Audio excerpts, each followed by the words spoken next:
there. So you're stuck at home and bored to tears, and you're interested in starting a vegetable garden, but you have no idea how to get started. Well, you're in luck. I'm going to give you a few tips to get you going.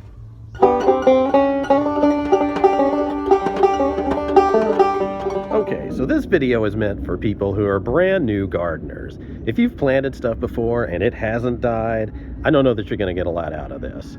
But if you're brand new, let's get started. Okay, I'm going to talk about the 4 major things I think are the most important for beginning gardeners to know when you're trying to grow annual vegetables. And when I mean annual vegetables, I don't mean things like blackberries or grapevines or fruiting trees or whatever, perennial things. We'll cover that later on. I'm talking about things like tomatoes, squash, corn, the stuff that grows for a season and then basically goes away. So my 4 most important things are sunshine, soil, irrigation, and season. I couldn't make an S for irrigation. If you've got an idea for that, let me know. I'll try to figure that out. Number 1, sunshine. The main thing to know about it is you need lots of it. The annual vegetables like a lot of sunshine, at least 6 hours, preferably more. 8 to 10 is even better. The more sunshine, the better for these types of things. Number 2 is soil. This is one of the things that a lot of people, including me, oftentimes tend to overlook. But it's really important. If you use really poor soil, you will pay the price for it. And believe me, I know from experience. Now, I'm not necessarily talking about testing soil pH and getting into that level of detail. I don't think that's necessary. But there are a few key things that are important to know about the soil. The main thing is that most garden vegetable plants like a nutrient-dense but well-draining soil. So something that's got a lot of nutrients in it, but nonetheless is pretty freely draining. Something that crumbles easily and is not hard like natural clay. Those are the 2 main things that you need to look for.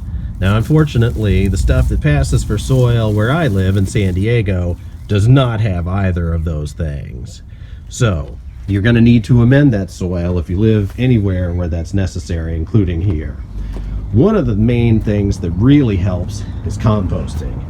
Here you can see my little compost pile, and I've got another one over here. Now, I just bought a composter, but I haven't had a chance to put it together yet, so right now I'm still doing it in piles.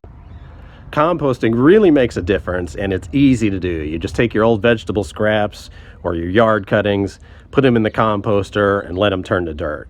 And it's one of the best ways to amend your soil, and also one of the cheapest, because you don't actually have to go out and buy a bunch of new soil. So my favorite way to amend the San Diego soil here is to add a little bit of compost, if you've got it, some peat moss, which helps retain moisture and gives it some nutrient content, and maybe some cactus mix or something with a lot of rocks and drainage in it. The San Diego soil tends to be very clay heavy, and that doesn't drain well. And as we probably found out, I certainly found out during our last big rain, when the soil doesn't drain well, the plants will drown, and that's not what you want. Okay, number 3 is water.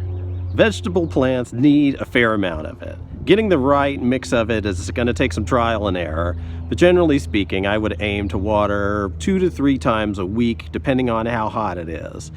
One tip that's really works well for me is water early in the morning. The plants don't like to be sitting in the water, and if you water them later in the day or at night, sometimes the water will pool on them and they can develop mildew or rot or something like that. So definitely water early in the morning. The other thing is some plants like tomatoes don't necessarily like the water on themselves. They just like the water in the ground. So if it's possible, water the ground area, but don't necessarily spray the plant. Although again, if you're watering in the morning, it's not really going to matter much. That water will burn off pretty quickly. Okay, so the final thing that's important is season. And by that I mean just planting the right vegetables at the right time of year. It's May now, it's warm, it's going to get warmer, so you want to plant the hot season vegetables, things that like heat. These are going to be your tomatoes, your corn, your summer squash, zucchini, yellow squash, things of that sort. Cucumbers, carrots will do okay. Some of your leafy greens like spinach and lettuce and things like that. But remember, if you live somewhere where it gets really hot during the afternoon, maybe put some of those greens in an area where they're not going to get baked in the summer sun. They're kind of tender and they might not do so well there. Pole beans also, or bush beans, they'll do really well. These are the kind of things that you want to plant right now. If you're going to plant stuff like broccoli or cauliflower, Brussels sprouts, or what have you, the cold season vegetables, a lot of the cabbage kind of stuff, it's not going to do well. Believe me, I know from experience. So wait until fall. That's the kind of stuff that you want to plant in late fall here in San Diego. You'll get a nice early spring, late winter crop out of that. Don't try to grow it right now. It's not going to do well. So that's it for my video for today. I just wanted to make something really short to try to help get you started. I'm happy to make more if anybody's interested. I can give you tips on container planting or things that, what grows well with what other kinds of plants and that kind of stuff. But I just wanted to get you started.